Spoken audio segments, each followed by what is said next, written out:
Hello everyone, स्वागत है आपका वन प्लस मास्टर पे। आज हम लोग कक्षा 10 की बात करने वाले हैं बायोलॉजी। और बायोलॉजी में जो चैप्टर है लाइफ प्रोसेस, उसका दूसरा पार्ट यानी सेक्शन बी श्वसन की बात करेंगे। देखिए, चैप्टर बहुत आसान है और इसको हम लोग वन शॉट में भी कवर कर सकते हैं।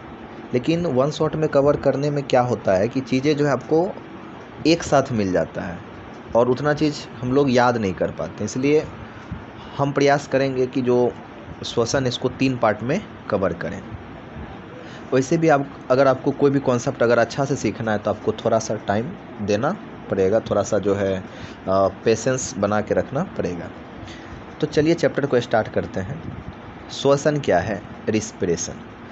तो पिछला चैप्टर में हमने पाचन पढ़ा था। देखिए, थोड़ा सा हमको बोलने में जो है ना प्रॉब्लम हो जाता है, ठीक है, तो आप उसको मैनेज कीजिएगा। एंड बाहर से भी थोड़ा सा आवाज़ का प्रॉब्लम हो सकता है। तो पाचन में हमने पढ़ा था कि भोजन के अणु बहुत बड़े बड़े होते हैं और उसको हम लोग डायरेक्टली ब्लड के साथ मिक्स नहीं कर पाते हैं।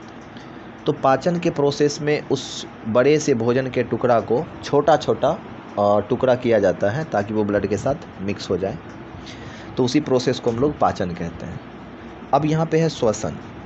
तो जो पचा हुआ भोजन है वहाँ से अगर हम लोग किसी तरह से ऊर्जा को मुक्त कराते हैं तो इस प्रक्रिया को श्वसन कहते हैं। यानी सीधा सीधा मतलब है, हम लोग जो खाना खाते हैं वहाँ से अगर एनर्जी रिलीज होता है, एनर्जी जो है रिहा होता है, मुक्त होता है, तो ये जो प्रोसेस है इसको श्वसन कहते हैं। तो क्या है कि भोजन को तोड़ा जाता है, या फिर कहे कि इसका ऑक्सीकरण होता है, मतलब इसको ऑक्सीजन के हेल्प से तोड़ते हैं और हमको ऊर्जा की प्राप्ति होती है। तो ये पूरा प्रोसेस श्वसन होता है। तो क्या है, इससे सबसे सिंपल फूड ग्लूकोज का ऑक्सीकरण हुआ, यानी ऑक्सीजन से वो रिएक्ट किया। तो क्या होता है, इसके फलस्वरूप कार्बन डाइऑक्साइड, पानी और साथ ही साथ एनर्जी मिलता है। तो यहाँ पे हम लोग चाहते थे कि फूड से किसी तरह से एनर्जी मिले। तो एनर्जी हमारे लिए मेन यूजफुल प्रोडक्ट होगा जो हमारे शरीर में अलग अलग एक्टिविटी, अलग अलग काम को करने के लिए यूज हो जाएगा। जबकि कार्बन डाइऑक्साइड और वाटर इस प्रोडक्ट के साथ फ्री में मिला है, यानी एक्स्ट्रा मिला है, तो इसको बोलते हैं बाय प्रोडक्ट। और इसका वैसे यूज खास कोई यूज है नहीं, तो इसलिए बोलते हैं वेस्ट प्रोडक्ट, यानी अपशिष्ट उपजात। इसका कोई यूज नहीं है। वैसे अगर वाटर की बात करें तो इसका तो यूज हो जाता है बॉडी में, लेकिन कार्बन डाइऑक्साइड पूरा वेस्टे है, तो इसलिए इसको मेन वेस्ट प्रोडक्ट कहा जाता है। ध्यान रखेंगे कि जो श्वसन है, रिस्पिरेशन है, वो शरीर के हर कोशिका के भीतर होता है। इसलिए श्वसन को एक कोशिकीय प्रक्रम कहते हैं, सेलुलर प्रोसेस कहते हैं। क्यों होता है हर एक कोशिका के भीतर? क्योंकि हर कोशिका को अपना काम करने के लिए एनर्जी चाहिए और ये एनर्जी हमको श्वसन से मिलता है। इसीलिए जो श्वसन है वो हर एक कोशिका के भीतर होता है। अच्छा, श्वसन जरूरी क्यों है? क्यों होता है रिस्पिरेशन? अगर रिस्पिरेशन नहीं होगा तो क्या होगा? तो देखिए, प्रत्येक जीव को अपना हर एक्टिविटी का कहने का मतलब हुआ हर काम को करने, चाहे सोना, खाना, पीना, नहाना, कोई भी काम हो, कोई भी काम करने के लिए आपके पास एनर्जी होना चाहिए। तो अगर आपके बॉडी में एनर्जी नहीं है तो आप सो भी ठीक से नहीं पाएंगे। और यह जो एनर्जी है हमको श्वसन प्रक्रिया से मिलता है। इसीलिए श्वसन हर एक जीव के लिए ज़रूरी है, ठीक है। कभी कभी हम लोग सांस लेना और श्वसन दोनों को सेम समझ लेते हैं, लेकिन ये दोनों इंटायरली डिफरेंट है, एक दूसरे से बहुत अलग हैं। सांस लेना क्या है? यह सिर्फ गैस का आदान प्रदान, मतलब अदला बदली, एक्सचेंज ऑफ गैस। ऑक्सीजन को अंदर करना, कार्बन डाइऑक्साइड को बाहर करना, इस प्रोसेस को हम लोग ब्रीदिंग बोलते हैं, यानी कि सांस लेना। अच्छा, एक क्वेश्चन है, क्या हम सिर्फ ऑक्सीजन को अंदर लेते हैं? ऐसा नहीं है, हम लोग दूसरी गैस को भी अंदर लेते हैं, लेकिन वहाँ पे मेनली जो यूज होता है वो ऑक्सीजन का होता है। इसलिए हम बोलते हैं कि बॉडी के अंदर जो है यूज किसका हुआ था? ऑक्सीजन का। तो हमने ऑक्सीजन को अंदर किया एंड कार्बन डाइऑक्साइड को बाहर करते हैं, ठीक है। जबकि श्वसन में क्या है कि भोजन को ऑक्सीजन की हेल्प से तोड़ते हैं और वहाँ से ऊर्जा प्राप्त करते हैं। सांस लेना एक भौतिक प्रक्रिया है, कुछ नहीं हो रहा इसमें, ये तो पाइप के थ्रू हो रहा है ना, कि एक गैस अंदर जा रहा है, दूसरा गैस बाहर आ रहा है। लेकिन श्वसन कोशिका के भीतर होता है और इसमें एंजाइम की भी ज़रूरत होती है। एंजाइम क्या होता है? एक केमिकल होता है जो किसी खास केमिकल रिएक्शन को करवाने में हेल्प करता है। अगर हमारे बॉडी में, अगर मान लीजिए, अगर जो एंजाइम है, अगर पाचक एंजाइम नहीं होगा हमारे बॉडी में, तो एक टाइम का खाना पचने में लगभग 55 से 60 साल लग जाएगा। तो आप समझ सकते हैं एंजाइम का क्या काम है। तो श्वसन प्रक्रिया के लिए भी आपको एंजाइम की ज़रूरत होती है। एंड श्वसन जो है एक जैव रासायनिक प्रक्रिया है, ये जो है एक बायोकेमिकल रिएक्शन है, प्रोसेस है। सांस लेने से ऊर्जा मुक्त नहीं होता है। अगर हम बार बार क्या करें, और यानी कि सांस अंदर बाहर करें, तो क्या इससे ऊर्जा मिलता है हमको? नहीं, ऊर्जा नहीं मिलता है। लेकिन श्वसन से ऊर्जा मिलता है। सांस लेना एक सिंपल प्रोसेस है। जस्ट क्या करना है कि सांस अंदर करना है, बाहर करना है, यानी कि गैस को अंदर बाहर करना है। तो ये सिंपल प्रोसेस है। जबकि श्वसन जो है ना, ये कॉम्प्लेक्स प्रोसेस है, यानी कि थोड़ा सा जटिल प्रक्रिया है और यह स्टेप में होता है। इतना तक क्लियर है। अब ध्यान से देखेंगे कि प्रकाश संश्लेषण और श्वसन परस्पर विपरीत प्रक्रम है। प्रकाश संश्लेषण हमने पढ़ा था और श्वसन अभी हमने आपको बताया। तो प्रकाश संश्लेषण में क्या था? कार्बन डाइऑक्साइड और पानी, है ना, दोनों जो है मिलता था किसके उपस्थिति में? सूर्य के प्रकाश की उपस्थिति में। क्लोरोप्लास्ट में होता है एक चीज़, क्लोरोफिल। और ये सब चीज़ होने के बाद, सब मिलने के बाद क्या बनता था? ग्लूकोज। और हम लोगों के लिए क्या निकलता था? ऑक्सीजन। और इसको हम लोग सांस लेने में यूज कर लेते हैं। जबकि श्वसन में इसका उल्टा है कि ग्लूकोज का ऑक्सीडेशन हो रहा है। बस ये रिएक्शन को उल्टा पुल्टा कर दीजिए। तो यहाँ पे ग्लूकोज को तोड़ा जा रहा है ऑक्सीजन के हेल्प से, और यहाँ पे कार्बन डाइऑक्साइड, पानी, और यहाँ पे एनर्जी रिलीज होता है। जबकि हम प्रकाश संश्लेषण में क्या देखते हैं कि यहाँ पे एनर्जी का यूज हो रहा है। कौन सा एनर्जी? सूर्य का जो प्रकाश ऊर्जा है उसका यूज किया जा रहा है। जबकि श्वसन में ऊर्जा जो है मुक्त हो रहा है। तो ये दोनों जो है आपस में क्या है? विपरीत प्रक्रिया है। अब हम लोग एक चीज़ ध्यान रखेंगे कि जो श्वसन के बाद जो ऊर्जा उत्पन्न होती है वह कोशिका में एटीपी अणु के रूप में जमा रहता है और ज़रूरी पड़ने पर जीव द्वारा उपयोग किया जाता है। जैसे हम लोग धन संपत्ति कमाते हैं तो हम लोग का जो ऊर्जा है, एनर्जी है, वो पैसा यानी कि करेंसी के रूप में जमा रहता है। ठीक उसी तरह से जो कोशिका है वो अपना ऊर्जा किस अणु के रूप में रखता है? संचित एटीपी अणु के रूप में। तो हम आपको बता दें कि एक कोशिका है, कोशिका के भीतर ये केंद्रक है, माइटोकॉन्ड्रिया है ना, ये अंतःप्रद्रवयी जालिका है ना, है तो होता है ना, क्या बोलते हैं उसको? Endoplasmic reticulum. तो कोशिका के भीतर आपको 3 तरह का अणु देखने को मिलता है। एक है एडीपी, एटीपी, और एक है इनऑर्गेनिक फॉस्फेट, अकार्बनिक फॉस्फेट। तो एडीपी क्या है, एटीपी क्या है, और पीआई यानी कि इनऑर्गेनिक फॉस्फेट क्या है? तो इनऑर्गेनिक फॉस्फेट जो है ये ऑक्सीजन और फॉस्फोरस से मिलकर के बना होता है। एडीपी भी एक अणु है, एटीपी भी एक अणु है। इसको हम लोग डिटेल में अगला जो है क्लास जो होगा, हायर क्लास में इसको पढ़ेंगे। लेकिन आप यहाँ पे ये समझिए कि एडीपी का फुल फॉर्म होता है एडेनोसाइन डाइफॉस्फेट और एटीपी होता है एडिनोसाइन ट्राइफॉस्फेट।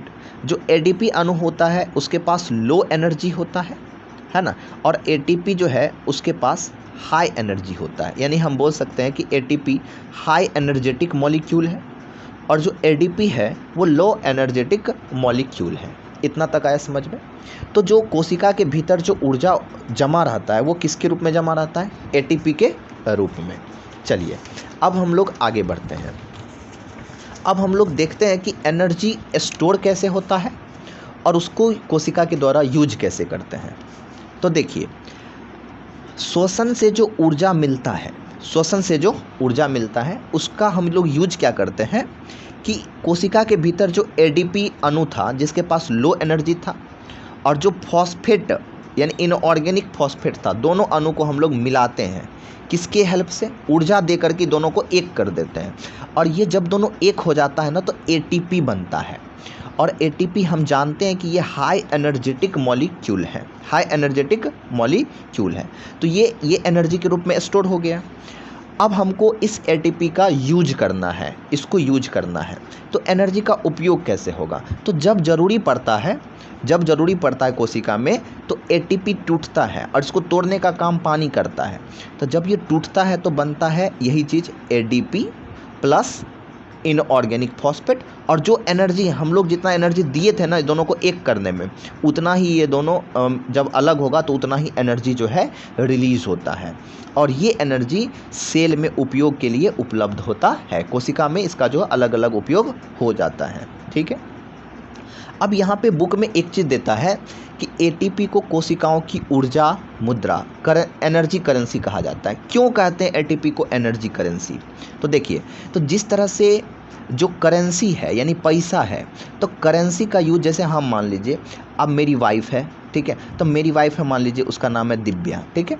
तो अब हम मेरी वाइफ है दिव्या, अब हम जो है पैसा अगर मेरे पास होगा, करेंसी है, तो हम बहुत सारा यूज कर सकते हैं। हम अपनी वाइफ को दे सकते हैं, अपनी बेटी को दे सकते हैं, या हम उससे कुछ बिस्किट खरीद सकते हैं, चॉकलेट खरीद सकते हैं, कपड़ा खरीद सकते हैं। तो अलग अलग हम लोग काम कर सकते हैं। ठीक उसी तरह से जो एटीपी है ना, एटीपी अणु जो ऊर्जा है उसका यूज सेल अलग अलग काम को करने में करता है। उससे कभी प्रोटीन संश्लेषण कर लेता है, कभी जो कोई भाग जो है टूटा फूटा है तो उसको रिपेयर भी कर लेता है। तो एटीपी से ही सारा काम जो है हो जाता है। जिस तरह से हम लोग पैसा से सारा का सारा काम कर लेते हैं ना, उसी तरह से एटीपी जो है उसी से कोशिका का सारा काम हो जाता है। तो एटीपी कोशिका के लिए पैसा का काम करता है, इसीलिए बोलते हैं एनर्जी करेंसी। बात आए समझ में? आगे की बात करते हैं कि श्वसन के प्रकार, टाइप्स ऑफ रिस्पिरेशन। तो श्वसन बेसिकली दो टाइप का होता है, वायवीय श्वसन और अवायवीय। इसी को ही किसी किसी बुक में जो है ऑक्सी श्वसन बोलते हैं और इसको अनॉक्सी श्वसन बोलते हैं। तो जो ऑक्सी श्वसन है वो वायु की उपस्थिति में होता है। वायु मतलब बेसिकली इसमें ऑक्सीजन का यूज होता है। और अवायवीय श्वसन क्या होता है? जिसमें ऑक्सीजन का यूज होता ही नहीं है, या फिर ऐसे कह सकते हैं जो ऑक्सीजन के बिना हो जाता है, हवा के बिना हो जाता है, उसको बोलते हैं अवायवीय श्वसन। तो जो उच्च प्राणी है, हायर ऑर्गेनिज्म है, उसमें वायवीय श्वसन होता है।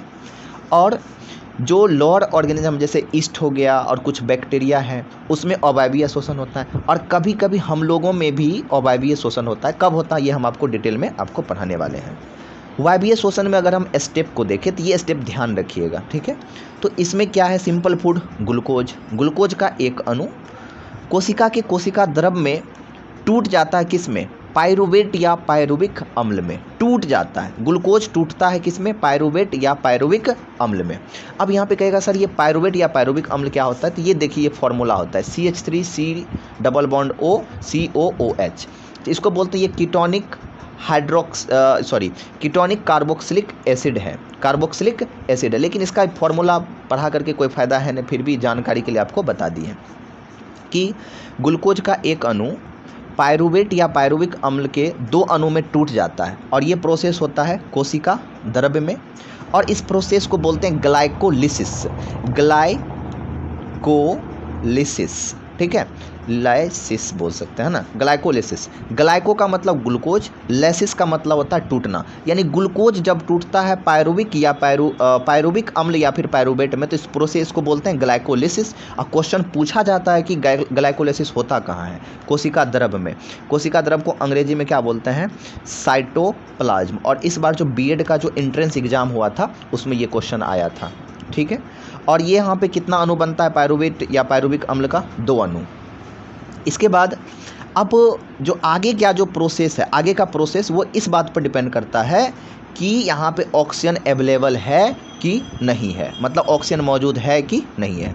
तो हम तो यहाँ पे पढ़ रहे हैं वायवीय श्वसन, तो वायवीय श्वसन में तो ऑक्सीजन प्रेजेंट रहता है। तो ऑक्सीजन अगर मिलता है इस पायरुवेट या फिर पायरुविक अम्ल को, तो ये उसको लेकर के चल जाता है माइटोकॉन्ड्रिया में, और माइटोकॉन्ड्रिया में जाकर के बढ़िया से टूट जाता है। और टूटने के बाद बनता है कार्बन डाइऑक्साइड, पानी, और 38 ATP अणु बनाता है ऊर्जा का। 38 ATP अणु बनाता है किसका? ऊर्जा का। तो आया बात समझ में? ठीक है, कि ग्लूकोज का एक अणु पायरुवेट या पायरुविक एसिड के 2 अणु में टूटता है। कहाँ पे? साइटोप्लाज्म के भीतर। इस प्रोसेस को क्या बोलते हैं? ग्लाइकोलिसिस। आगे क्या होता है? आगे का प्रोसेस इस बात पर डिपेंड करता है कि ऑक्सीजन है कि नहीं। ऑक्सीजन है तो ऑक्सीजन का वेट किया, ऑक्सीजन आया, उसको लेकर के चल जाएगा माइटोकॉन्ड्रिया में। माइटोकॉन्ड्रिया के बाद माइटोकॉन्ड्रिया में जाने के बाद बढ़िया से टूटेगा, और टूटेगा तो फिर ज़्यादा से ज़्यादा क्या मिलेगा, एनर्जी। तो वायवीय श्वसन में देख लीजिए कितना एनर्जी मिलता है, 38 ATP अणु किसका, एनर्जी का।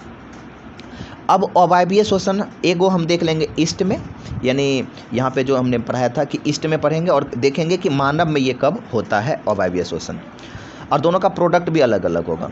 तो अवायवीय श्वसन हम लोग ईस्ट में देख रहे हैं। तो ग्लूकोज का एक अणु, यहाँ तक तो एकदम जो प्रोसेस है सेम रहेगा कि ग्लूकोज का एक अणु पायरुवेट या पायरुविक अम्ल के 2 अणु में टूटेगा। कहाँ पर, कोशिका द्रव्य में। प्रोसेस क्या कहलाएगा, ग्लाइकोलिसिस। अब यहाँ पे अगला प्रोडक्ट क्या है वो इस बात पर डिपेंड करेगा कि ऑक्सीजन है कि नहीं है, लेकिन अवायवीय श्वसन है तो यहाँ पे तो ऑक्सीजन अनुपस्थित होगा, और ये प्रोसेस कहाँ देख रहे हैं, ईस्ट में। तो ऑक्सीजन जब अनुपस्थित है और बात हो रही है ईस्ट की, तो यहाँ पे जो प्रोडक्ट बनता है वो बनता है ethanol, ethanol plus carbon dioxide, और यहाँ पे बहुत कम ATP अणु बनता है। कितना, 2 ATP अणु। इसका मतलब एनर्जी भी क्या होगा, कम होगा। ठीक है, बात है समझ में। और ध्यान रखिएगा ये जो इथेनॉल है, ठीक है, तो ये दारू में भी होता है, एंड हम लोग जो सोडा वोडा पीते हैं उसमें भी ये होता है। तो ये जो ईस्ट है ना, अवायवीय श्वसन यूज होता है दारू बनाने में। ठीक है, इस प्रोसेस को हम लोग किण्वन नाम भी देते हैं। क्या नाम देते हैं, किण्वन। आगे है अवायवीय श्वसन कहाँ पे, मानव में। तो मानव में कम होगा, यानी ह्यूमन में कब होगा, जब वो बहुत ज़्यादा एक्सरसाइज कर लेगा, है ना, या हम लोग बहुत ज़्यादा दौड़ लें, ठीक है, दौड़ ले या फिर बहुत ज़्यादा जो है एक्सरसाइज कर लें, तब जो है हमारे शरीर में क्या होगा, अवायवीय श्वसन होगा। क्यों होगा, क्योंकि जब हम लोग ज़्यादा एक्सरसाइज करते हैं तो सांस सही से ले नहीं पाते हैं, यानी कि बॉडी में ऑक्सीजन जो है उतना पहुँच नहीं पाता है, तो हमारे बॉडी में भी कौन सा श्वसन होने लगता है, अवायवीय श्वसन होने लगता है। तो प्रोसेस देखिए कि ग्लूकोज का एक अणु पायरुवेट या पायरुविक अम्ल के 2 अणु में टूटेगा। बात होगा कहाँ, कोशिका द्रव्य में। प्रोसेस को क्या बोलेंगे, ग्लाइकोलिसिस। एंड यहाँ पर क्या हो रहा है, ऑक्सीजन कम अवेलेबल है या बोल सकते हैं अनुपस्थित है। कहाँ पर, मसल्स में। कहाँ पर, मसल्स यानी कि पेशी उत्तक में। तो क्या होगा, जो पेशी है हमारा, जो मांसपेशी है, तो मांसपेशी में बन जाता है लैक्टिक अम्ल, और फिर से 2 ATP जो है मॉलिक्यूल बन जाता है, किसका, एनर्जी का। और ये जो लैक्टिक एसिड है, अगर ये हमारी बॉडी में बन जाता है तो इसके कारण जो है ना ऐंठन उत्पन्न होता है, जकड़न पैदा हो जाता है बॉडी में, है ना। तो इसीलिए ज़्यादा एक्सरसाइज करने के बाद देखते हैं ना पैर और काम नहीं करता है, तो यानी कि उसमें क्या हो गया, मसल में, पैर का जो मसल है यानी कि मांसपेशी है उसके भीतर क्या बन गया, लैक्टिक एसिड। और अगर हम थोड़ा सा रेस्ट करेंगे ना तो ये लैक्टिक एसिड जो है अपने आप ख़त्म हो जाएगा एंड हम लोग रिलैक्स कर पाएंगे। तो अब जो है, अब यहाँ तक जो है हम लोगों ने कंप्लीट कर लिया है। आज का आपको हम होमवर्क दे रहे हैं कि अवायवीय श्वसन और वायवीय श्वसन में आपको डिफरेंस बताना है। आगे का जो चैप्टर है ना बहुत ही आसान तरीका से आपको समझ में आ जाएगा, है।